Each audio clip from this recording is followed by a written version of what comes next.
కాంగ్రెస్ ప్రభుత్వం వచ్చాక జర్నలిస్టుల్లో విశ్వాసం పెరిగిందని press academy chairman Srinivas Reddy అన్నారు. గత ప్రభుత్వం జర్నలిస్టులకు ఇచ్చిన హామీలను అమలు చేయడంలో విఫలమైందన్నారు.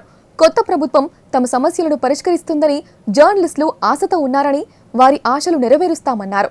జర్నలిజాన్ని అబాసుపాలు చేస్తే ఊరుకోమన్నారు. జర్నలిస్టుల సంక్షేమానికి ప్రభుత్వం కట్టుబడి ఉందన్నారు. అర్హులైన వారికి అక్రిడేషన్ కార్డులు అందజేయాలన్నదే ప్రభుత్వ ఆకాంక్ష అన్నారు. నూతన ప్రభుత్వం ఏర్పడిన తర్వాత రాష్ట్ర వ్యాప్తంగా జర్నలిస్టుల్లో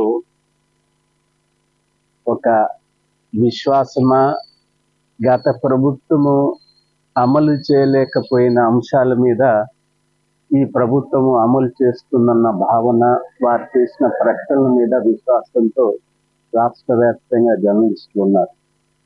అందులో ప్రధానంగా ఇళ్ల స్థలాలు, ఇంటి సమస్య ప్రధానమైంది.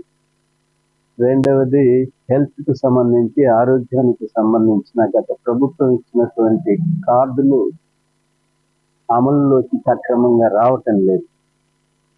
ఈ రెండు అంశాలు ఈ ప్రభుత్వం మేము తప్పనిసరిగా ఈ రాష్ట్రంలోని జర్నలిస్టుల సంక్షేమానికి సంబంధించిన చర్యలన్నీ చేపడతామని చెప్పి ఆ బాధ్యత తెలంగాణ మీడియా అకాడమీ చైర్మన్, అలాగే మంత్రి, రెవెన్యూ మంత్రి, సమాచార శాఖ మంత్రి అయినటువంటి పొంగులేటి శ్రీనివాస్ రెడ్డి గారు మీరు కూర్చొని చర్చించి ఏ పరిష్కారం ఇచ్చినా దాని మీద నేను సంతకం చేయడానికి సిద్ధంగా ఉన్నానని ముఖ్యమంత్రి రేవంత్ రెడ్డి గారు పలు పర్యాయాలు ప్రకటించారు.